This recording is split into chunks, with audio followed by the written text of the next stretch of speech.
Your third essay is a problem solution one, and it's on page 62. Let's take a look at the checklist there. Again, I've got a few more items down here than the previous essays. Number one, you've got to define the problem. We don't know your problem. It may be a work problem and we don't work with you. It might be something in your home. We don't know anything about that. So you've got to define the problem. Make it really clear. Make sure it's a small problem. You don't want to take on world hunger or any of those big issues. Number two, help the reader know the seriousness of the problem. What are we talking about there? Well, if it's a minor thing like trying to avoid getting a paper cut, I don't know how you make that interesting enough for a reader to really care. But let's say it's something on your job, and it would make your place much more efficient. It'd make it a better work environment, and everybody wants a work environment that they don't mind going in and doing the job. So make sure it's something that you've narrowed down. It's a small area, but it's serious. It's something that's hampering people's ability to work together. It's hampering your happiness. It's hampering your physical condition, whatever it happens to be. And then number three, you're going to have a series of solutions probably, or you're going to have one solution and have to defend it all through the rest of the paper. I think it's a lot easier. I'm just telling you this, but I think it's a lot easier to take your problem and then have a series of steps to solve the problem. And notice number three says, put the steps in the best order possible. So what's the best order? Well, it might be order of time. You do this in 1 week, next week you do something else, the third week, and so on. Maybe that's the way you organize your paper. But make it really clear. That's the way it's going to be organized, by time. Maybe it's not time.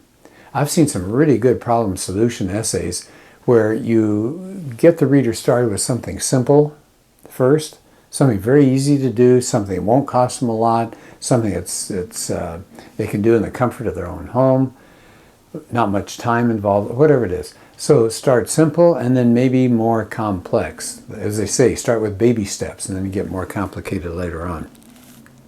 Number four, you have to convince us. You can't just say, here's a solution. You have to convince us that solution will work. Maybe it's worked other places. Maybe you've got people on the job who've agreed with you and said, you know, if we implement that, that might improve things. So you've got to give us some reasons why we can expect your solutions will work. And they can be implemented. Did you see that last part of number four? They can be implemented. What does that mean? Well, what if you say to your boss at work, hey, if we just did X, whatever it is, it would really improve this business. The boss says, you're right, but it costs $10,000. And you say, well, just put $10,000 into your business.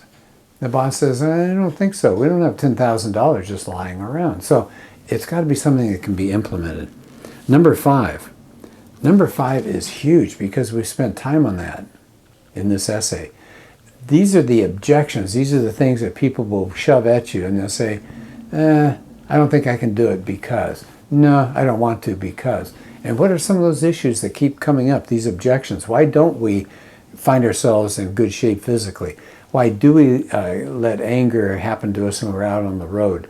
Why do we get involved in cyberbullying or whatever it is?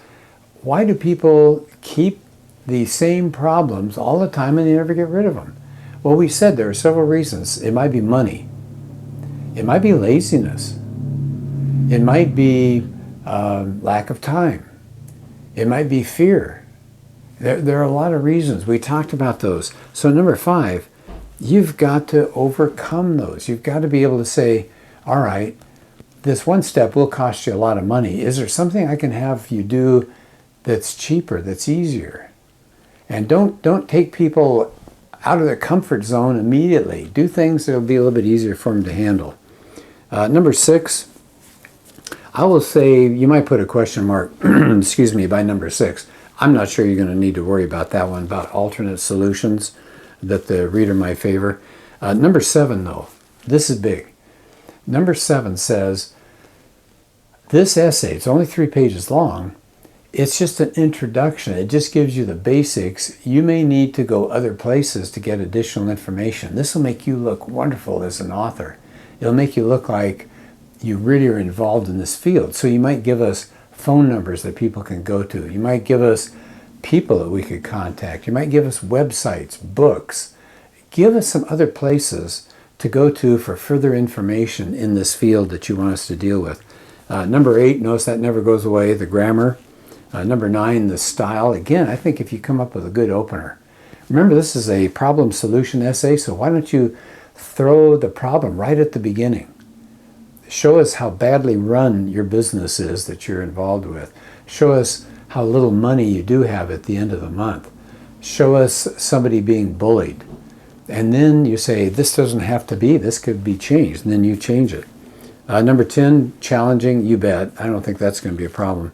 Number 11, we're going to skip the wordiness, and we're going to pick that up another time. And number 12, there you go again, good intro, good conclusion. Again, make the intros fascinating. Make the intros the type that reach out and pull the reader right into your essay. This is perfect for it, this problem solution. Show us the problem. Show us how frustrating it is. Show us how it's hurt people's feelings. Show us how it's made you a nervous wreck. I mean, whatever it is, give us the problem early and then solve it later on. So I hope that's helpful. That's page 62, and that's your checklist. That's what I'm looking for when you write this essay.